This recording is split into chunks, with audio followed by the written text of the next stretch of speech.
La noche se cernía sobre Caracas, una luna preciosa, una pesada calma.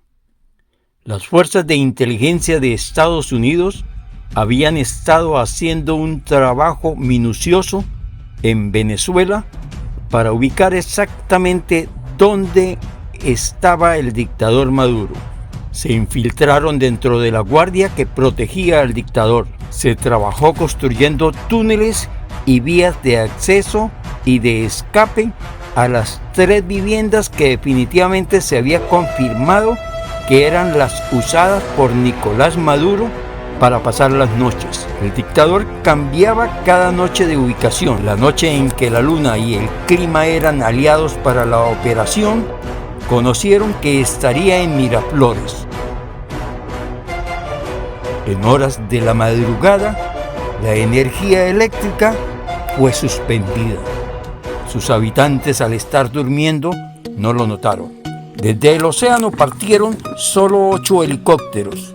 Solo 8 helicópteros que, según versión de uno de los integrantes de los colectivos, grupos de civiles motorizados que los dictadores han utilizado para amedrentar a la ciudadanía, tenían una velocidad impresionante. Nunca habían visto nada así. Ni siquiera ellos tienen un helicóptero con esas características. Los helicópteros protegían a los drones que utilizaron para neutralizar todas las instalaciones militares donde se encontraban las fuerzas cubanas que controlan las fuerzas militares venezolanas.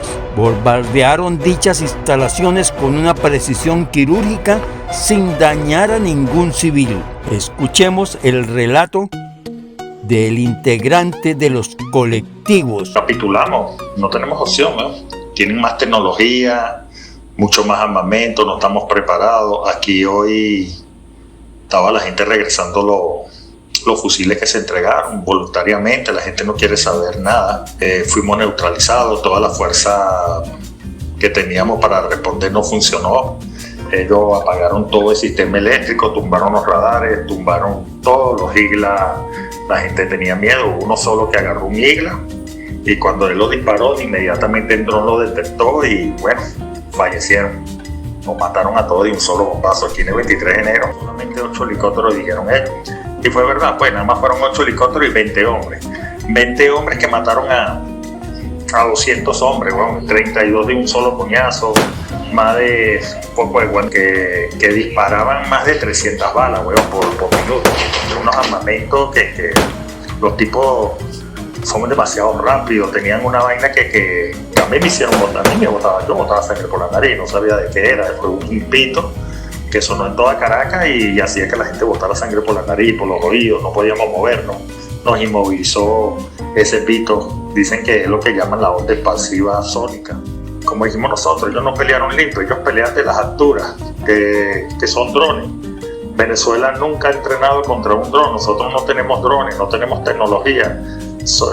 Las velocidades de esos helicópteros, jamás hemos visto un helicóptero con una velocidad tan... Mientras los drones hacían su trabajo de neutralización, los helicópteros sobre Miraflores deslizaban desde su vientre 30 miembros de la Fuerza Delta de los Estados Unidos. Entrando al búnker, estos militares aniquilaron inmediatamente el cordón de seguridad del dictador, conformado por la élite de militares cubanos, supuestamente invencibles, denominados las avispas negras. Todos fueron aniquilados inmediatamente. La razón, tenían orden estricta de no dejar capturar vivo al dictador Maduro. En las instalaciones militares murieron otros cubanos hasta llegar cerca a 80, todos de la élite militar de Cuba. Varios fueron puestos prisioneros. Ya empezarán a cantar. El dictador trató de correr hacia una habitación blindada, donde podría haber retrasado su captura, pero fue interceptado y sometido inmediatamente. De allí que se vea caminando cojo cuando llegó a los Estados Unidos. El dictador fue llevado a uno de los helicópteros en compañía de su esposa para ser trasladado posteriormente a los Estados Unidos, donde ya fue citado a la corte para la presentación de cargos. Ahora esperaremos hasta marzo que se inicia el juicio. Cuentan que el dictador se sorprendió que le dieran la oportunidad de tener abogados de los más costosos, de tener comida en su celda, de tener un colchón donde dormir, una poceta donde defecar y una ducha para bañarse.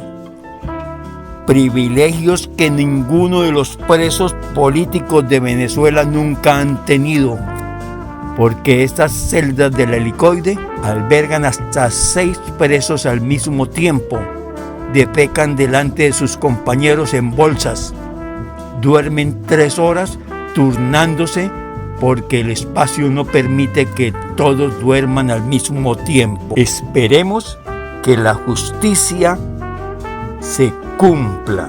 Así se ve el tirano, quien hacía poco se creía todopoderoso. Así caerá también la tiranía de Cuba, se los aseguro.